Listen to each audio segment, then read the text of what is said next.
Well, week one of Donald Trump's hush money trial is done and dusted with all the drama and fireworks we've come to expect from the former president.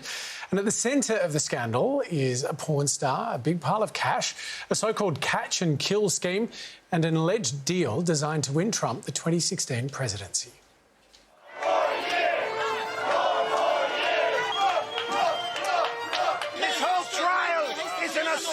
American justice. It's the trial dividing America. No one is above the law. No one is above the law. Trump is not above the law. Trump is not above the law. This is a witch hunt and it's a shame. The fate of the would-be president hanging in the balance as week two of Donald Trump's hush money trial kicked off. This case is about a criminal conspiracy and a cover-up. The defendant, Donald Trump, orchestrated a criminal scheme to corrupt the 2016 presidential election. What's going on right here should never be happening. It's a very, very sad day in America. The case stems from a $130,000 payment to adult film star Stormy Daniels in 2016, paid to stop her disclosing her alleged affair with Trump at a time when the then presidential candidate was under fire over this hot mic moment. And when you're a star, they let you do it. You can do anything. Grab them by the pussy. The hush money, the prosecution claims, was part of a catch and kill scheme Trump had set up with the National Enquirer, in which the tabloid paper would catch damaging stories about him and kill them using payouts and non-disclosure agreements, so they never saw the light of day. A scheme prosecutors claim Trump used to help manipulate and win the 2016 election. Stormy Daniels wasn't the only instance where this relationship ended up in a so-called catch-and-kill payment. There were others, one to a former doorman in the Trump building, another to someone who is alleged to have had an affair with Trump. And as the drama unfolded, one Aussie journalist had a front-row seat to it all. Lachlan Cartwright worked at the National Enquirer back in 2016. Now he's in the courtroom for the trial, turning on the former president and his ex-employer. This is the first time in American democracy that a media organisation twists itself into a criminal enterprise to help get a candidate elected. And that is what went on here, and that is fundamentally what this case is about. Lachlan Cartwright, who now works at The Hollywood Reporter, joins us now. Lachlan, was it an open secret when you were at the National Enquirer that this catch and kill scheme was going on? So we endorsed Donald Trump, so it wasn't any secret that the National Enquirer was supporting his election campaign. But what was a tightly held secret was this deal that was hatched at Trump Tower in August of 2015, where David Pecker, the person I used to work for, goes to meet Donald Trump and Michael Cohen at Trump Tower just 2 months after Donald Trump announces that he's running for office. And Michael Cohen asks David Pecker, what can you do? What can you do to help the campaign? And David Pecker says, I'll be the eyes and ears. I will purchase negative stories off the market while running negative stories about your rivals and running positive stories about Donald Trump. And this scheme underlines what prosecutors are alleging happened here, which was a conspiracy to influence the 2016 election.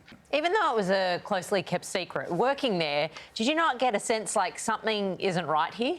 Yes. Yeah. I mean, when Dylan Howard, who was the former editor-in-chief of the Enquirer and my direct boss, told me that he'd gone out to Los Angeles, he'd interviewed a woman by the name of Karen McDougal, who he said had a credible story about an affair with Donald Trump. And I'm sitting there thinking, OK, this is the type of cracking yarn I came to the Enquirer to break on the eve of the election, a massive scoop. And I say to him, what do you need from me? When are we going to break this?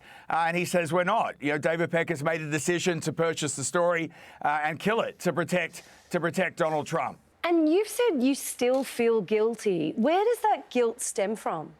So I was the executive editor while this was going on. We were publishing, hit pieces about Hillary Clinton, 6 months to live. We were publishing, hit pieces about Trump's other rivals. We've now learned in testimony from David Pecker that was all part of this scheme to influence the 2016 election. And I was asking myself on election night, what have I done? What is my responsibility and how culpable was I in this? So is this catch and kill process, is it even legal? So it's not illegal, Sarah, to purchase a story with the intention not to run it. Where prosecutors are alleging the illegality comes in is with the intent to influence the 2016 election, to purchase negative stories off the market before the election using large sums of money, which are campaign finance violations. And you've got to remember the timeline here. Crucially, when it comes to the Stormy Daniels payment, I'll use that as an example, the Access Hollywood tape breaks. The Trump campaign are panicking. They're really concerned about the impact of Donald Trump's comments on that tape, particularly with female voters. Then Stormy Daniels comes on the scene looking to sell a story, of an affair that she had with Donald Trump. And the last thing they needed was a porn star to be talking about an affair with a married man. And then they purchased that story off the market just before the election. And that's where prosecutors are alleging the illegality comes in, is the fact that these stories were being caught and killed before the election with the intention of influencing the outcome of the election. You've obviously, as you mentioned, you've turned against Trump, your old bosses. What do you think will happen to you if Trump is actually re-elected and ends up back in the White House? Hamish, mate, I'll probably be going to the gulag.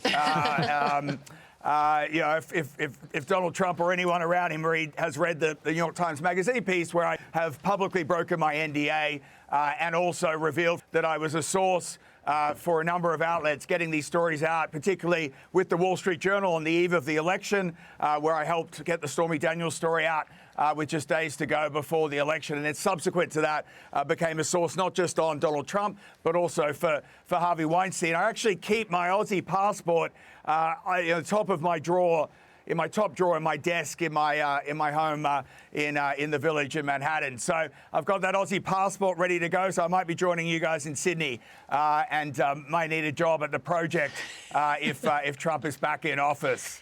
Come and join us, Lachlan. We'll see about that. Yeah, Lachlan Cartwright, thanks for your time. Thank you. Cheers.